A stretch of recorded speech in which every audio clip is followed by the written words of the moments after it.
Billy Napier came to Northeast Florida for the Clay County Gators meeting, and hey, we got to have a short media session with him. I asked him about the offense and the quarterbacks. We'll get into that and more on this episode of Gators Breakdown. Gators Breakdown, because there's never a dull moment in Gator Nation. The Gators Breakdown podcast is ready to go. I'm your host, David Waters. You can find me on Twitter at GatorDave_SEC. And you might have saw it yesterday. We did a little live stream from the Clay County Gators gathering with Billy Napier on his spring speaking tour. And with that, we get a short media session to talk with Billy Napier before he heads out into the crowd there. So I'll share what he had to say there. A little, but 10, 11-minute media session there. So I got to ask him a couple of questions. Others did too. So there we go. We get to hear from Billy Napier as we pretty much have all spring, but finally, personally, get to ask some questions here this spring. So, all right, hit that like button, hit that subscribe button. Bringing you plenty of episodes here this week on Gators Breakdown. Is only got a couple of weeks of spring practice before it wraps up, so should be fun wrapping it all up in the next couple of weeks. And yeah, it was a lot of fun at the Clay County Gators gathering there with Billy Napier, and a little bit of quiet confidence, I think, kind of came across there with Billy Napier as he was discussing the crowd. Can't go into specifics of the actual speaking engagement with Billy Napier. Not allowed to share what he said in there, but we'll share, of course, what he had to say in the media session. So before we get started, you can join Gators Breakdown Plus. On the previous episode, I talked with Brandon Ayers from the Clay County Gators, but also had a Q&A session where Gators Breakdown Plus members sent me their questions.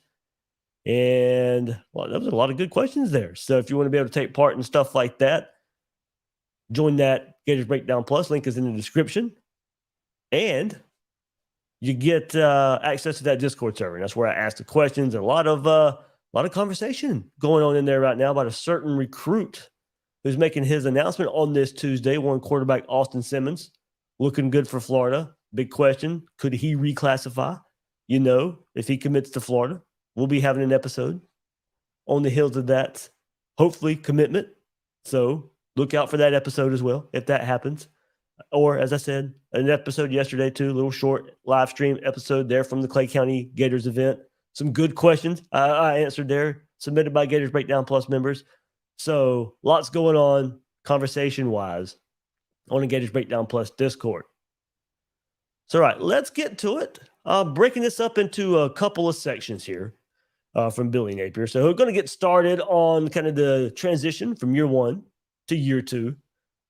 Then you get to hear Billy Napier's thoughts on Vernell Brown, of course, leaving the staff and going and kind of managing Anthony Richardson as he makes his way to the NFL.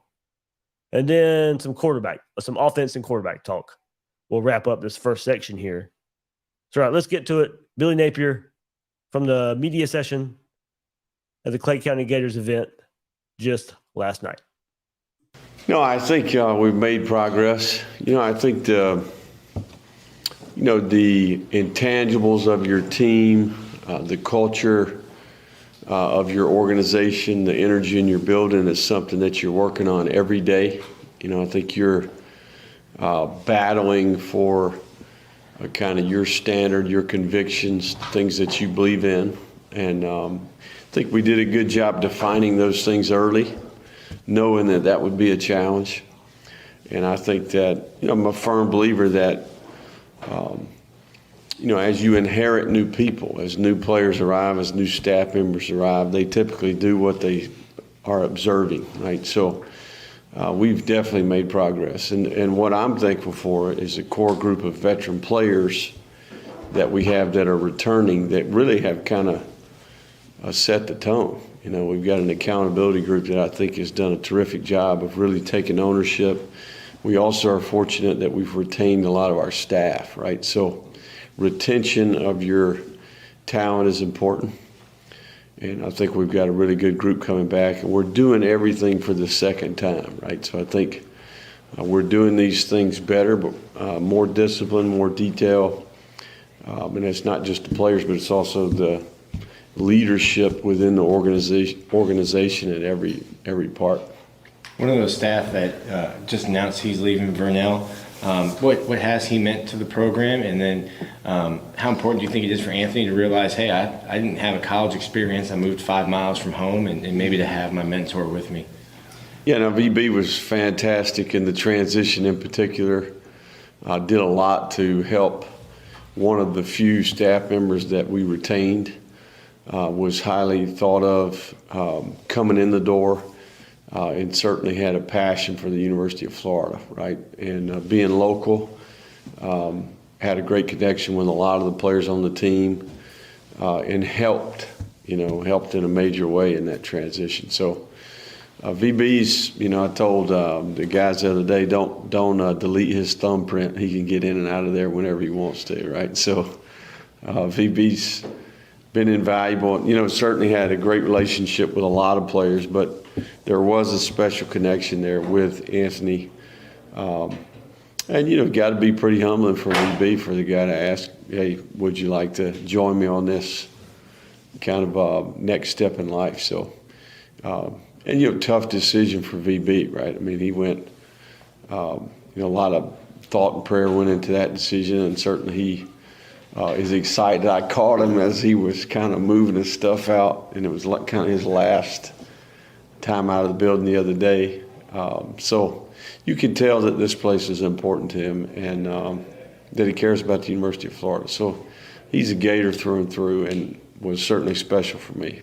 Coach, without Anthony Richardson, and now you've seen these quarterbacks go through spring practice now, how much is the offense going to change all that much from a schematic point of view? And is there an ideal timeline for, you wanting a starter at a spring practice or heading into fall camp? Yeah, great question. I think, we are in somewhat the bare bones of the system is the same. There's no question about that, and I think that's important for player development. But we're always going to evaluate what the quarterback can do well. And certainly this group is different than Anthony in some ways. Anthony obviously was a phenomenal athlete, but we weren't quite able to run him maybe as much until latter half of the year, right, just due to our situation. So we've played with mobile quarterbacks. We've also played with guys that maybe were above average athletes. I think this group, all these guys can make some plays with their feet. But we're adding wrinkles. We've added a handful of things already, and we'll continue to do research this spring as we prepare for OTAs this summer and training camp. But overall, we're right in the middle of a lot of work, and certainly these guys are proving themselves. They're putting together their body of work each day, and when that time comes, we'll cross that bridge when we get to it. I think it was assumed last year that Anthony had a pretty good grip on the job coming in. With that in mind, what does a quarterback competition look like under you? What are some of the things that you want to see? Yeah, I mean, ultimately, I think, you're looking for a guy that wins over the staff, but also, more importantly, wins over the team. I think at some point, the leadership component, there's a trust part of this relative to, do the players trust the guy? Does the staff trust the guy? And certainly for me as the play caller. So, I think that spring practice is a small sample size, right? We've been through phase 1 and 2. We're right in the middle of 3. We'll have an opportunity to observe these guys during summer OTAs, training camp.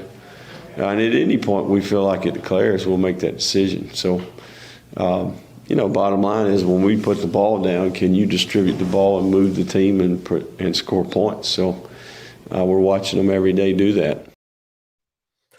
All right, there we go. We'll get into more of that in just a second. But to break it up just a little bit, year 2, of course, everything should be easier, right? And spring practice, I mean,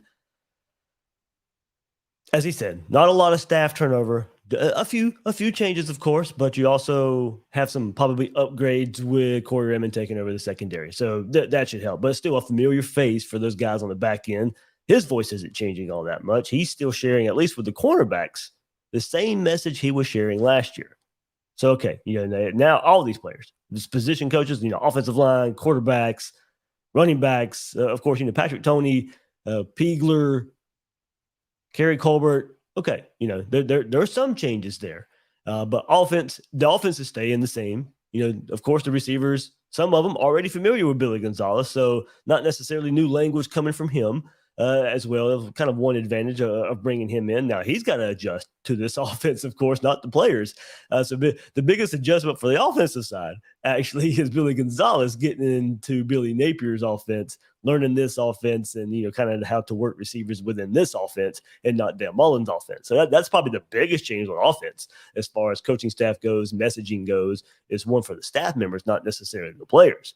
But for the players, of course, it is an advantage. There's no surprise anymore. You don't have to learn the ins and outs of a spring practice. You know the ins and outs of a spring practice now. So now you can just go and get developed right away. A big advantage from year one to year two, of course. That's just a natural advantage of a coaching transition from year one to year two. So, of course, for defense, you're changing defensive coordinators, but you're not changing the system, changing what you might do within the system, but not changing all that much. So there should be a big advantage for these players being able to hit the ground running more so than they were last year. And for the relationship from the staff to the players and from the players to the staff, a relationship built, some expectations built. You know where to go, what to do. Not a lot of guesswork anymore. So now hit the ground running and start developing a bit better in that transition from year one to year two.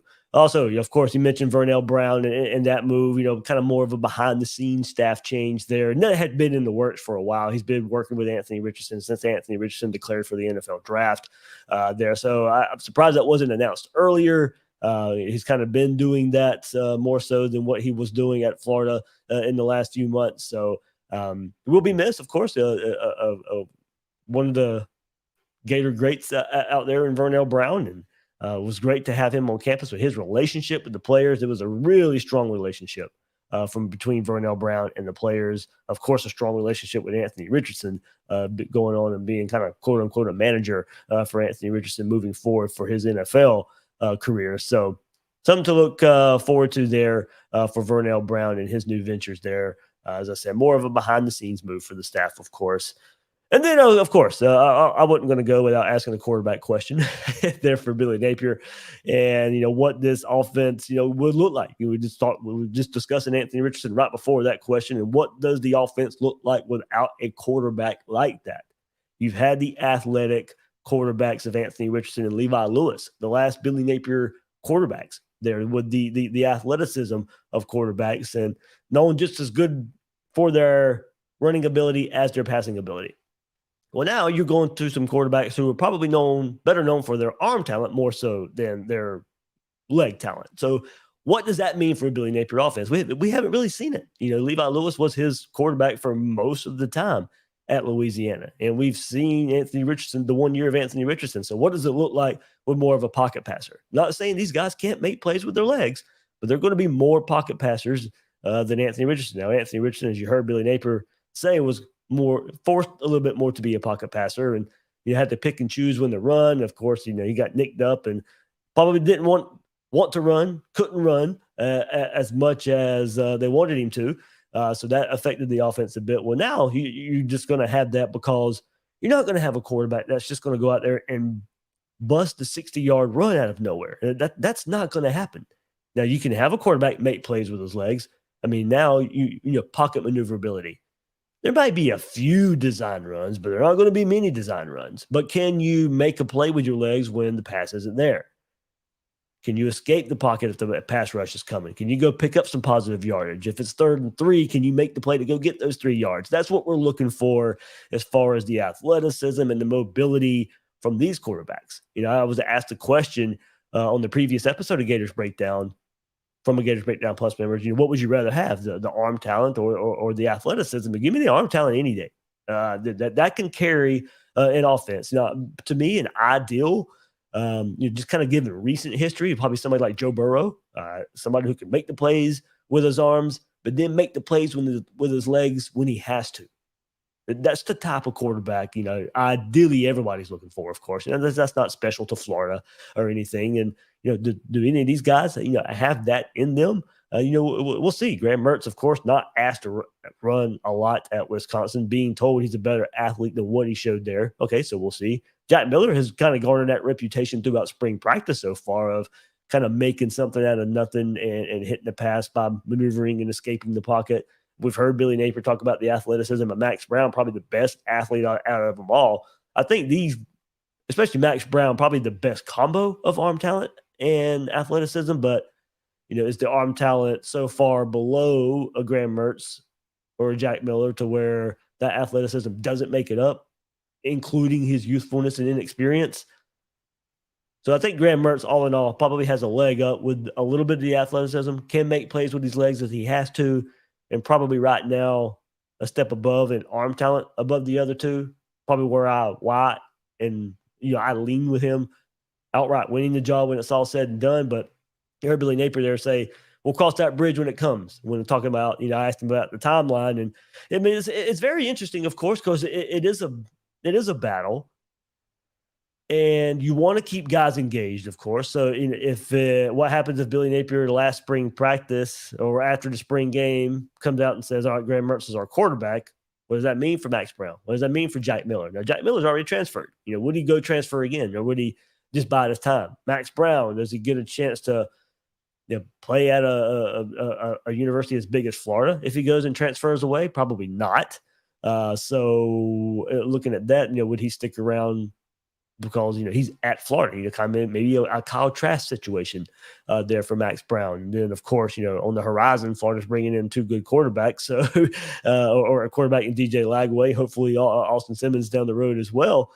So what does that mean? Or other the losers of the quarterback battle looking at that? You want to keep them engaged, but if you name a starter out of the orange and blue game, okay, what does that mean? Does that open the door for possible transfers out of the program for the quarterback? Does the battle go into fall camp not only because maybe Napier wanting to keep those guys on board, but maybe it just does naturally. Maybe a guy doesn't separate himself through spring practice after the orange and blue game, and then a battle rages on into fall camp. I'm more of a believer you name one as soon as you can and get that guy all the starting reps possible. That's the way I lean personally. But of course, they know much more what's going on with this battle through spring practice, and if it needs to go in to fall camp, if it's going to be a true battle. So, interesting there. Talking about also what he's looking for, of course, leadership. That speaks for itself, of course, from the quarterback position, but also the trust from the staff, trust from his fellow players. Does that go a long way? What's the communication from other players, maybe towards the coaching staff of who they feel or who they play better with? I mean, that's the job of the quarterback, right? Make the other 10 players around you better at the same time. They got to believe in you as well. So a lot's going on there about the quarterback position. And of course, Napier mentioned, adding some wrinkles to the offense there. I think that could mean getting the running backs a bit more involved in the passing game. I do think that might be an added wrinkle that not necessarily Billy Napier has shown a whole lot of in his career. Maybe and extend that to tight end position as well with Arliss Boardingham and him coming along. Graham Mertz loved, and that's part of the offense at Wisconsin, loved using those tight ends at Wisconsin. Zipper goes down, so you're kind of willing. Odom is not available in spring, should be available in the fall. Arliss Boardingham is the guy who's taking advantage, a guy that has been talked about coming into spring practice as a possible breakthrough player, kind of living up to that reputation right now. So I think, getting the tight ends involved more in the passing game and the running backs involved more in the passing game could be a little wrinkle that Billy Napier is talking about in this offense to help these quarterbacks out. So, of course, I think the offense is still going to be based on the run game a bit. How much, can you lean on that to just make it easier for these quarterbacks? I talked about a pretty good question with the running backs of how they can get better and what to look better for them in a previous episode of Gators Breakdown. If you want to listen to that, for that Q&A, really went into some running back talk. So to keep this episode a little bit shorter, not to repeat myself, you can go listen to that. But I also think, how much does the offense change just based on running back production, a more consistent running back room, not just the big run. So went into that too, but that is something that's going to go into this quarterback, how the offense changes with whoever is playing quarterback in this 3-man quarterback battle right now. So, all right, let's finish up with Billy Napier in this little media session here. Hit that like button, hit that subscribe button if you haven't done so yet. Help us out right here in this YouTube version of Gators Breakdown. Thank you so many of you for joining me live right here for this kind of impromptu episode. Thank you for watching the replay if you didn't join us live. But hit that like button, hit that subscribe button, and here's more from Billy Napier. Coach, you got some half a dozen or so kids in this area on an informal type depth chart. I'm sure you're counting contributions. And then I guess Treon Webb and Jaden Robinson, you're hopeful there. How fruitful has the recruiting been in this area in terms of the kids you've already been able to bring in and then the ones you're in the mix for? Yeah, no, I think history is the best indicator of the future. And, this area in particular has always been good for the Gators when the Gators were good, right? So some marquee players and then just some really, two deep players that contributed in a major way, going all the way back to the, all parts of history in this program. So we knew that going in. It's been a big deal for us. Thought we did a great job last year. I think we let one slip away, but for the most part, that's a good group that we've added to our team. So, our emphasis is building the team inside out, right? So, and we certainly want to start by defending our backyard, working our way out. We start our evaluation process that way, and we firmly believe that it means more to a kid who grew up right in the middle of it, right? So the way I say it is they got to go home and put up with it, whether it's good or bad, right? So, and I just think there's a certain motivation that comes from that and a passion that comes from that. We've seen that already amongst our football team. What are you seeing in terms of the development of wide receiver now that Billy's been there a few weeks? Yeah, no, Coach Gonzalez is a pro.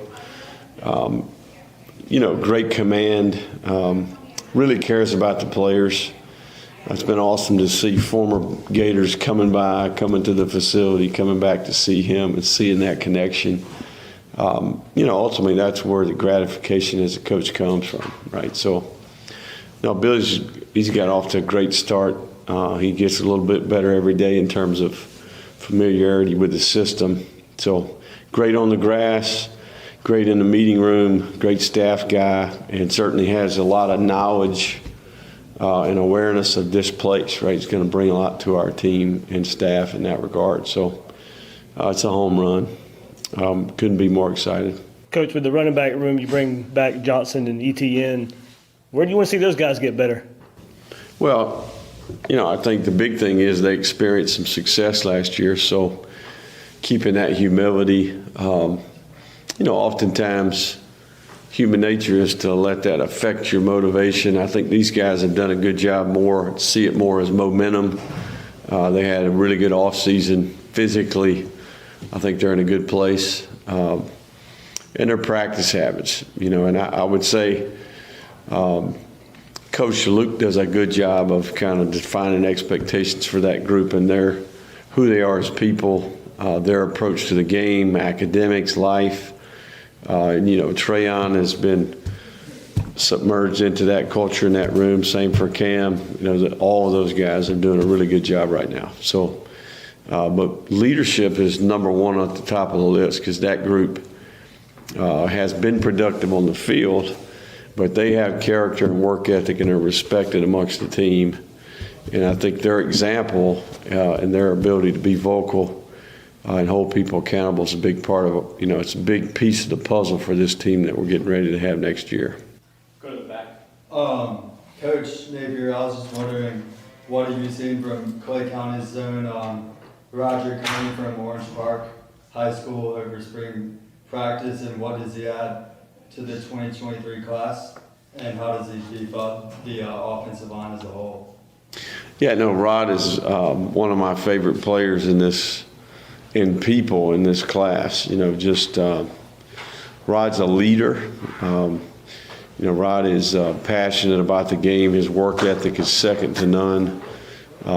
He's playing center, which is a new position for him. He played tackle in high school, and he's off to a good start. Really, you're talking about learning a new system and learning how to play a new position and all the communication that comes with that. But Rod is he's a lot of fun to be around, man. The guy's just got a lot of personality, and a guy that's going to be he's a future leader on our team. So the guy's strong, plays with great effort, and brings a great attitude every day. So he's gaining valuable experience right now. Phenomenal family. Can't compliment them enough, just getting to know them throughout the recruiting process. This is they've got strong values, know who they are. They've raised a fantastic son, and this guy's going to represent the Gators the right way.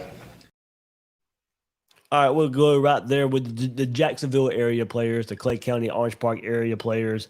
And, the first question was asked, the area players that were brought in and that are on the roster, of course. And if you go down and was hit pretty hard this last cycle for Billy Napier. And look, he said even the one that got away, he mentioned we let one slip away, of course, Pup Howard, linebacker that ends up going to South Carolina. That one hurt. That one personally hurt for me, but still a pretty good haul for the Gators around this area. When you think of Sharif Denson, Roger Kearney, who he was just talking about, we'll go there in just a second, Trayon Webb, and Robinson, Jaden Robinson, the linebacker, and pretty good haul there for this area. And as he said, when Florida's good, they're recruiting this area pretty good. And of course, we all go back to Tebow and the St. Augustine guys that came in that 2006 class and how much they meant to University of Florida, and your Lito Shepherds and your Jabbar Gaffneys, of course. I mean, some of Florida's best players that we always point back to come to this area right here in Northeast Florida. So interesting there when he kind of going in on Roger Kearney there at the end, and we get a little bit of clarification. We knew he played tackle in a run-heavy offense here locally in Orange Park, but where would he fit in for Florida? We knew it would be inside, and would it be guard? Probably just pencil him in at guard because center's a pretty important position, and they're going to go ahead and put him in at center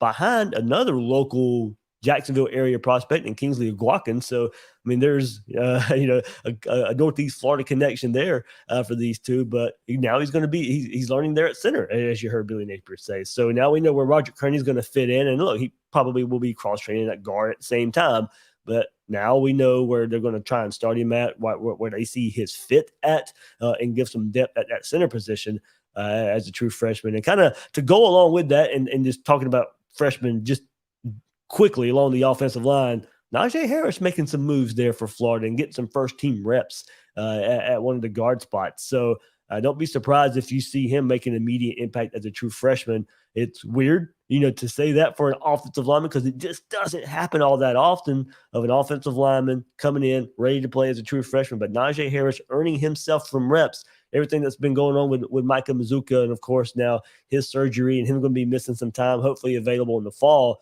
If he comes back, look for him to probably pencil right back into that first guard spot. But if not, true freshman Najee Harris is making some waves there. So pretty interesting right there as a true freshman comes in, starts maybe seeing some playing time in one of the hardest positions to fit into as a true freshman.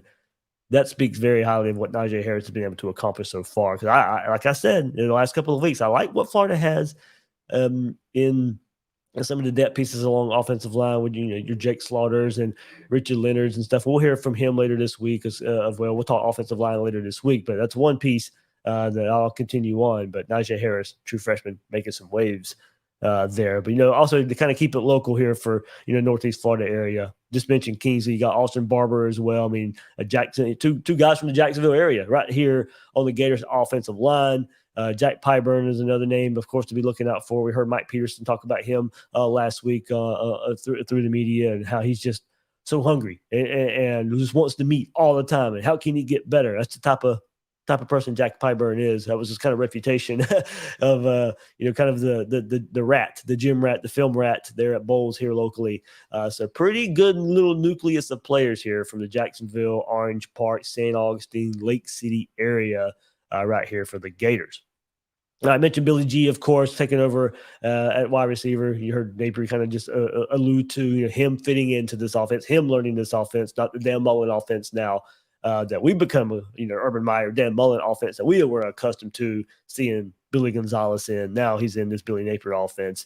How does that transition go? Probably won't be too hard for Gonzalez, and given all the experience he has in coaching wide receivers throughout the years. So, of course, he was at LSU as a wide receiver coach as well at one point. So he hasn't just been in the Urban Meyer, Dan Mullen offense. He's branched out a bit, of course, FAU last year too. So he got a little of experience outside of the Meyer Mullen offense. We'll get in more with wide receivers. Ricky Pearsall spoke to the media earlier this week, but Billy Gonzalez is coming up speaking to the media, I believe, on Saturday. So we'll get more wide receiver talk coming up right here on Gators Breakdown after Billy Gonzalez speaks to the media for the first time back as wide receiver coach. Then you heard me ask about the running backs, of course, and Billy Napier saying their leadership is what he's looking for, but you got to think about it. It's not just leadership for the running back room. It's not just leadership for Traylon Webb and Cam Carroll coming in as a transfer. As much as these guys are going to be leaned on, it's leadership for the entire offense, for the entire team. That's a lot of production last year, as you said. And, hopefully they're not leaning on that. That doesn't seem to be the case here. They're making big plays all throughout spring. They're going to be counted on even more, I believe, this coming up fall with what Florida has on the offensive line, the production these guys can produce. As I said, if you go listen to the previous episode, looking for a little more consistency from this offense or from this running back group. But that, of course, that goes up front as well, and what these guys can produce. But you'll be hard pressed to find a better duo than Montrell Johnson and Trevor Etienne. And where can these guys get better? Of course, will be a storyline. They're a really good duo, but of course, there's always room for growth. And Trevor Etienne's just inexperienced. You heard him say he wants to get better in pass blocking. Can these guys be involved more in the passing game? So the growth is probably a little more outside of traditional running back in what we're looking for from these guys. So going to be heavily leaned on. What type of growth? I don't think they're near their ceilings yet. Even Montrell Johnson has been a year more than Trevor Etienne. There's still some room to grow and help the other running backs grow at the same time. So, all right, there we go. Billy Napier right here in Clay County last night, speaking to local Northeast Florida Gator fans, getting to see him speak for the first time locally. He was in Jacksonville last year, Clay County Orange Park this year. Big thanks to those guys and all the hospitality they showed. If I saw you at the event and you come by and say hello, thanks so much for stopping and saying hey. Met so many of you last night at the Clay County Gators. The big thanks to Brandon for hopping on from the Clay County Gators. If you want to know more about how to support them, support future prospective Gators students, they have a scholarship fund. That's the main focus of the Clay County Gators. But really, really high-class event they put on last night with Billy Napier in town. Big thanks to them, all their hospitality, and everybody stopping by, coming and say hello yesterday at that event. So, all right, that'll do it for this episode of Gators Breakdown. I am your host, David Waters. You can find me on Twitter at GatorDave_SEC. Guys and girls out there, thank you for joining me on this episode of Gators Breakdown.